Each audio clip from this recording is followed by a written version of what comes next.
جاتا ہے۔ دین اسلام میں نہ کوئی کمی ہے اور نہ زیادتی۔ اکملت لکم دینکم، اللہ فرماتے ہیں ہم نے تمہیں مکمل دین دیا ہے۔ اب اس میں نہ کچھ ملانے کی ضرورت ہے نہ کچھ نکالنے کی ضرورت ہے، اور اسلام کے نظام میں نہ کوئی کمی ہے اور نہ کجی، بلکہ ھذا صراط مستقیم، یہ سیدھا راستہ ہے۔ اسلام کے نظام میں نہ انتہا پسندی ہے اور نہ بیجا سختی، نہ اس میں افراط ہے نہ تفریط۔ اسلام کا نظام ہے ایسا پر اعتدال کہ جو ہے اس پر قائم وہ ہے خوشحال۔ وہ نظام چاہے معیشت کا ہو یا معاشرت کا ہو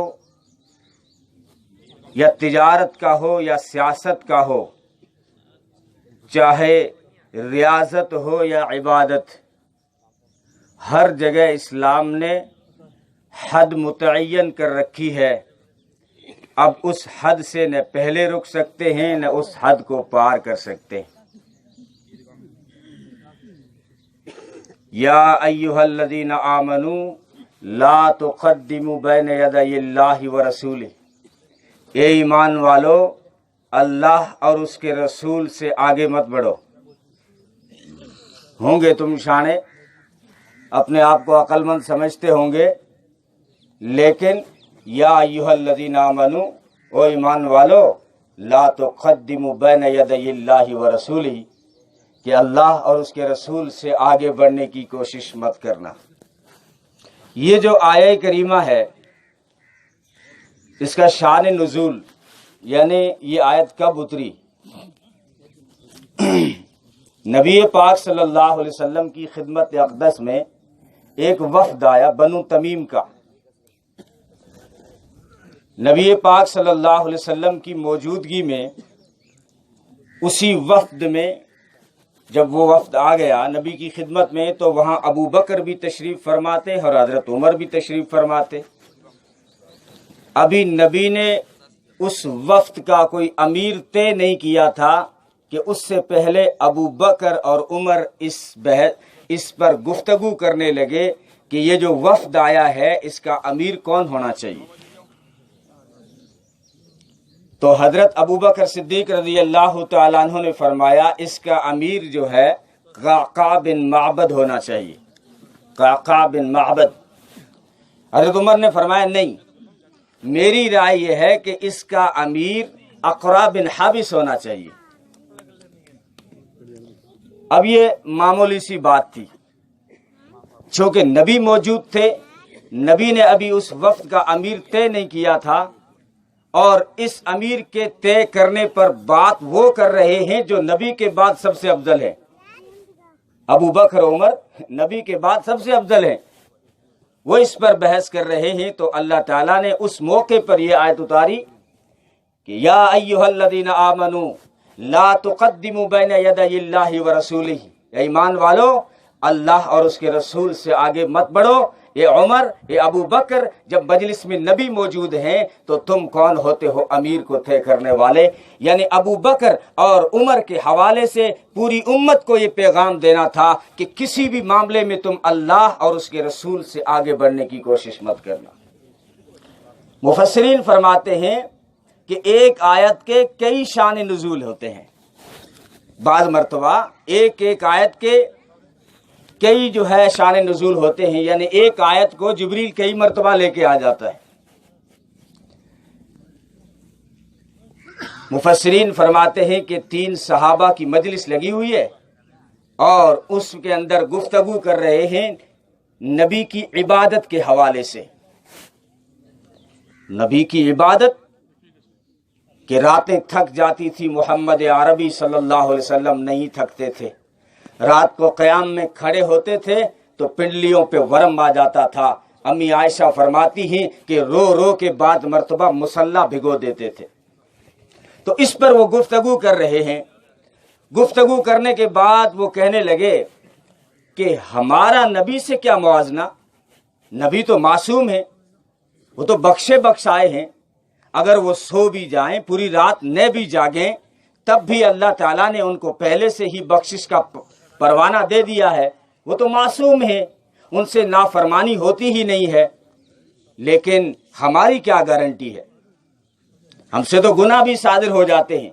اس لیے آج کے بعد ہم نبی سے بھی زیادہ عبادت کریں گے. یہ 3 صحابی بیٹھ کے بات کر رہے ہیں کہ آج کے بعد ہم نبی سے بھی زیادہ عبادت کریں گے.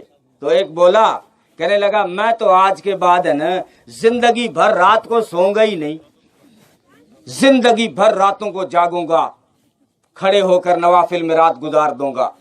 دوسرا بولا کہ میں جو ہے آج کے بعد پوری زندگی روزانہ ہر روز روزے رکھوں گا، ناغہ نہیں کروں گا، اس میں روزہ رکھوں گا.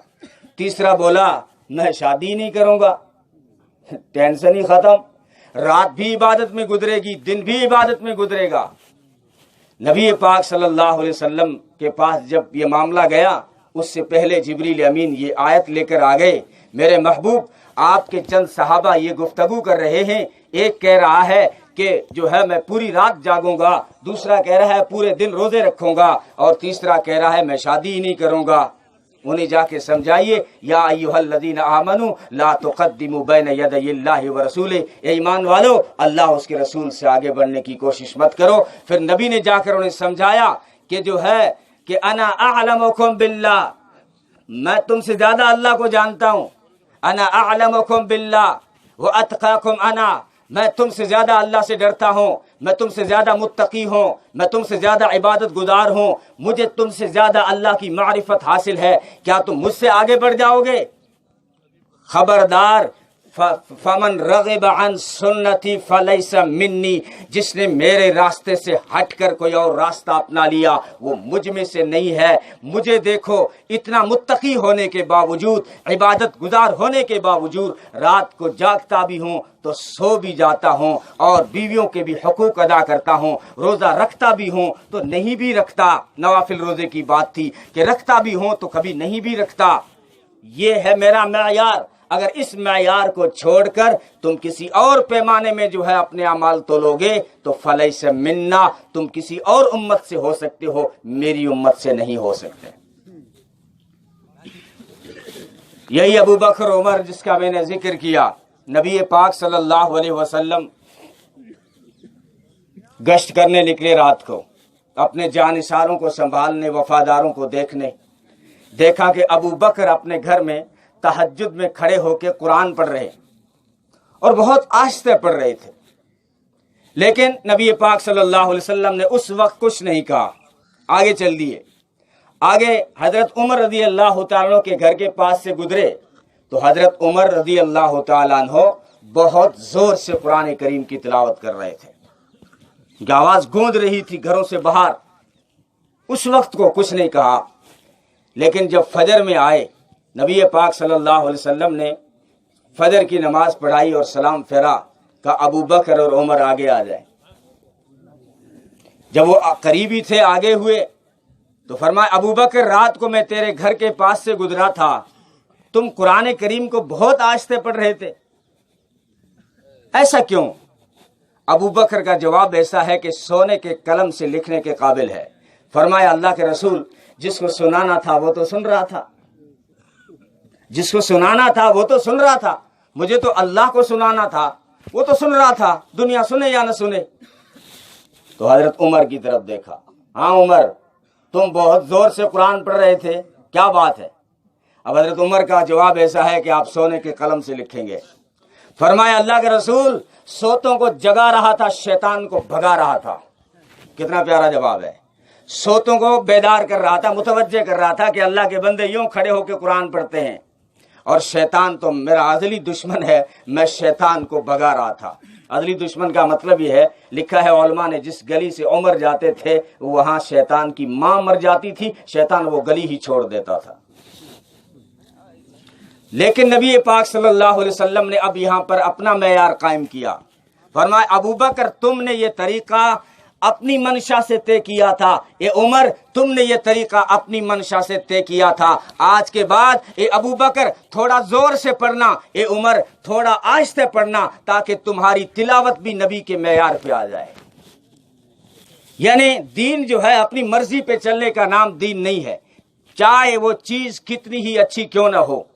یہ اس لیے میں نے اتنی لمبی تمہید باندھی ہے کہ یہ قربانی اور یہ حج کے اعمال یہ سارے کے سارے ہمیں پیغام دیتے ہیں کہ مسلمانوں، دین جو تمہیں ملا ہے وہ تمہاری عقل کے مطابق نہیں، تمہاری مرضی کا نام دین نہیں ہے، بلکہ دین اللہ اور اس کے رسول کے منشا کو پورا کرنے کا نام دین ہے، چاہے وہ تمہاری سمجھ میں آئے یا نہ آئے۔